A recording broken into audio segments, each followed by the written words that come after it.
Now we're going to look at our first big O.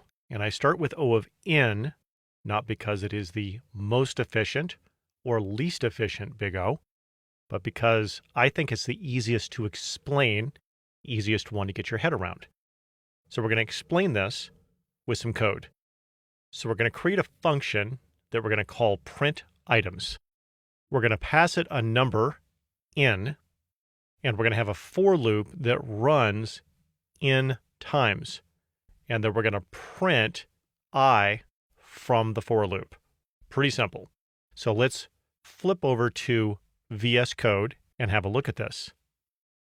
Okay, so there is our function, and then we're going to call it here with the number 10. So I'm going to run this, and you can see over here that it printed out 0 through 9.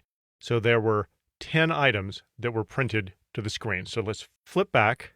So this is an example of something that is O of n. We passed it the number n, and then it ran n times. There were n operations. So whatever n was, that was the number of operations. So that's O of n. Let's take a look at this on a graph. So on this graph, on this bottom axis, that's n.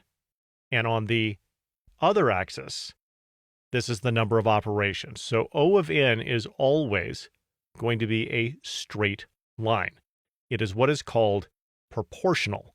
So if you hear the word proportional when it comes to big O, that is going to be O of n. So we'll be adding to this graph so we can compare one to another. But for now, that is O of n.